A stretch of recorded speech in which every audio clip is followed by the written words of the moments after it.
We're using Cindy's data here, where she measured the volume of various masses of water. She did each measurement 3 times and got an average. Now she's only going to plot the averages in this graph. Pause the movie while you actually plot these points in the graph. This is what you should find. You draw a smooth trend line to predict the relationship between the variables. We use a straight line graph because this data suggests direct proportion. By using that straight line, we make our prediction more accurate because we ignore the insignificant variation that there is in the data. This point here is a little bit lower than the truth, because the truth is that 20 grams of water has a volume of 20 centimeters cubed. And then the third reading was a little bit higher than what it should be. So one reading was a bit lower than what it should be, another reading was a bit higher than what it should be. That's normal. That's just because of inaccuracy, just because of experimental error. But now if we use the trend line to go between the points smoothly, then that little bit of variation, which really has nothing to do with reality, it's just because of us not doing things perfectly, it's just because of experimental error, that variation gets ignored by the trend line. And so the trend line helps us to be more accurate. Why must this graph go through the origin? In other words, go through the 0, 0 point. If you have no water, 0 grams of water, it's going to take up no space,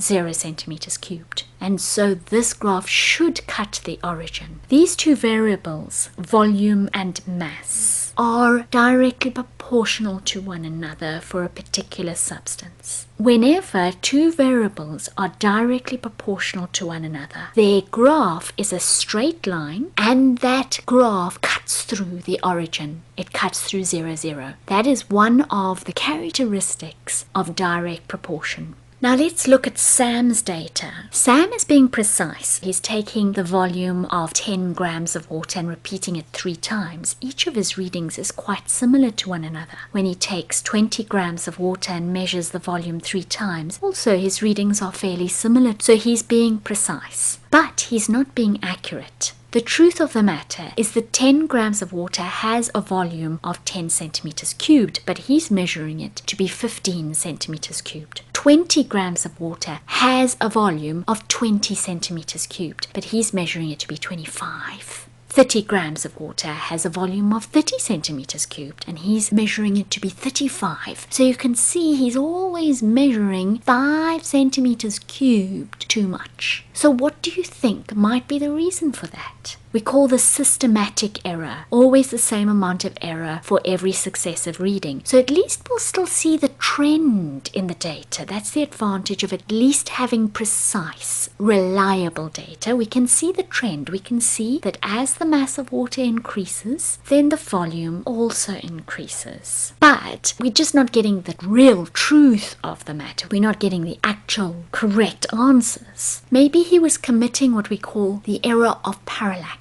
where you don't look directly at a scale. You look at it at an angle, and when you do that, then you see the reading wrong. He's always doing this the same amount wrong, so perhaps he's always looking at it at the same angle. He just needs to fix that by making sure that his eye is exactly in line with the scale that he's using.